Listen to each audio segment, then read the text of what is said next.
कौन से हैं ऐसे एसेट्स जिनमें इन्वेस्ट कर आप बन सकते हैं करोड़पति? नमस्कार, एक बार फिर से स्वागत है आपका नए साल में पगार बुक के यूट्यूब चैनल पर। मैं हूं अदिति और आपको बता दूं कि आज का टॉपिक नो डाउट मुनाफेदार है, तो हमारे साथ एंड तक बने रहिए और ऐसे प्रॉफिटेबल इंफॉर्मेशन के लिए पगार बुक को सब्सक्राइब भी कर लीजिए। आगे बढ़ते हैं और जानते हैं उन एसेट्स के बारे में जो बनाएंगे आपको अमीर। एसेट्स का कॉन्सेप्ट अगर समझें तो ऐसी कोई भी चीज जो हमारी जेब में नेट कैश डाल दे या हमारे रेगुलरली इनकम का जरिया क्रिएट करे, वो एसेट होती है। इसको एक और तरीके से समझते हैं।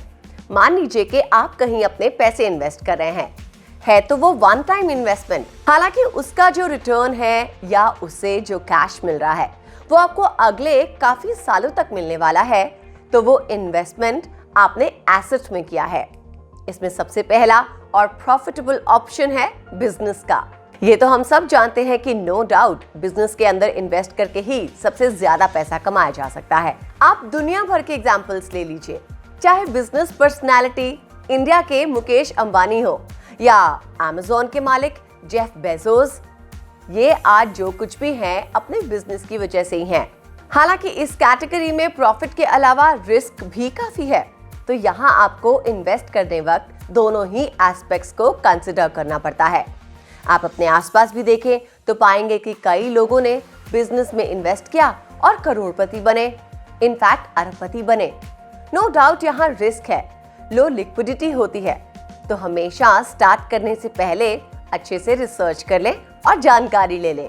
दूसरा जो ऑप्शन है हमारा वो है रियल एस्टेट। इस स्पेसिफिक इन्वेस्टमेंट की बात करें तो इसकी सबसे बड़ी खासियत ये है कि यहाँ मैक्सिमम नंबर ऑफ मिलियनेयर्स बनते हैं।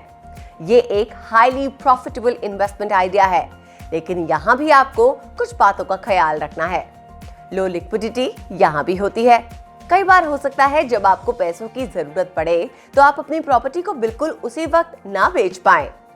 इस एसेट परचेज में मोस्टली लोन इन्वॉल्व होता है, जिसकी वजह से यहाँ रिटर्न भी मल्टीप्लाई हो जाता है। साथ ही साथ अगर लॉस होता है तो वो भी मल्टीप्लाई होता है। इसलिए हमें इन एसेट्स का मीनिंग सही तरीके से पता होना चाहिए और डिसीजन भी सोच समझ कर लेना चाहिए। तीसरा ऑप्शन है स्टॉक्स का। इसमें भी इन्वेस्ट करके काफी लोग जो हैं वो करोड़पति बने हैं। यहाँ अगर आप फिक्स्ड इनकम चाह रहे हैं तो आप बॉन्ड्स में या फिर कॉर्पोरेट एफडीएस में इन्वेस्ट कर सकते हैं। इसके तहत म्यूचुअल फंड भी एक तरीका है प्रॉफिट कमाने का। अगर आप इनमें डायरेक्ट इन्वेस्टमेंट करना चाह रहे हैं तो म्यूचुअल फंड में इन्वेस्ट कर सकते हैं। ये सारे ऑप्शंस पेपर एसेट्स के तौर पर कंसिडर किए जाते हैं। आप इस कैटेगरी के तहत अलग अलग तरीके की सेविंग स्कीम्स जैसे कि post office saving schemes etcetera उनको भी कंसिडर कर सकते हैं, लेकिन यहाँ रिटर्न लो होता है और इस वजह से महंगाई कवर नहीं हो पाती, तो इस ऑप्शन को आप दूसरे या तीसरे नंबर पे ही कंसिडर करें। चौथे नंबर पे आते हैं कमोडिटीज, यानी कि गोल्ड, सिल्वर, ऑयल एटसेट्रा। देखिए, गोल्ड, सिल्वर स्पेसिफिकली बहुत ही अच्छी तरीके की कमोडिटीज मानी जाती हैं, खास करके जब रिसेशन हो या फिर मार्केट डाउन टाइम चल रहा हो तब। ये आपको श्योर शॉट अच्छे रिटर्न्स देते हैं। आप चाहें तो इनमें इन्वेस्टमेंट प्रेफर करें और एक इंटेलिजेंट स्टेप ले। अब पांचवें नंबर पे आता है आपका कैश।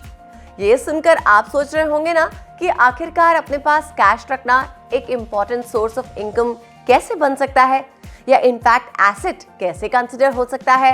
आप अगर अपने आसपास के कंपनीज या फिर पॉपुलर कॉर्पोरेट एग्जांपल्स को देखें तो आपको इसके पीछे का लॉजिक समझ आएगा। ये अपने पास कैश जरूर रखते हैं क्योंकि अगर मान लीजिए फ्यूचर में आपको कोई अच्छी बिजनेस अपॉर्चुनिटी मिलती है या आपको कोई मौका मिल रहा है जहां पर अच्छी डील का ऑफर हो, या फिर मार्केट की हालत खराब है और आपके पास एक अच्छा बिजनेस ऑफर आगे बढ़कर आ रहा है, तो यहाँ तो आपको कैश चाहिए ही, क्योंकि इसके बिना आप अपनी डील क्रैक कैसे करेंगे या अपने बिजनेस प्लान को एग्जीक्यूट कैसे करेंगे। इसलिए अपने पास कैश रखना भी एक एसेट इन्वेस्टमेंट ही है। इसके बाद जो छठा ऑप्शन है वो है इक्विपमेंट एंड मशीनरी का। इसके तहत बहुत सारे एग्जाम्पल्स को कंसिडर किया जा सकता है। आपके फैक्ट्री में इंस्टॉल्ड मशीनरी, इक्विपमेंट भी एक तरीके का एसेट ही है। इनमें इन्वेस्ट करके भी आप आगे चलकर अच्छे रिटर्न्स पा सकते हैं। इनफैक्ट मान लीजिए कि कोई कार है और आप उसको एज एन टैक्सी यूज कर रहे हैं, उससे एक रेगुलर इनकम जनरेट कर रहे हैं, तो ये भी तो आपके लिए एक एसेट ही हुआ ना। अब जो सातवां ऑप्शन है वो है हमारे इंटेलेक्चुअल प्रॉपर्टी, यानी कि पैटेंट्स, ट्रेडमार्क्स, कॉपीराइट्स, लाइसेंसिंग का। अगर आपने कोई नई चीज बनाई है या कोई क्रिएटिव चीज लेके आए हैं तो आप उससे भी लॉन्ग टर्म में अच्छा रिटर्न पा सकते हैं। फॉर एग्जाम्पल, आपने कोई बुक लिखी, जाहिर सी बात है आपने उसमें वन टाइम इन्वेस्टमेंट किया, एक बार अपनी किताब लिखी, लेकिन उससे रिटर्न्स एज इन रॉयल्टी तो आप लाइफ टाइम तक पाएंगे।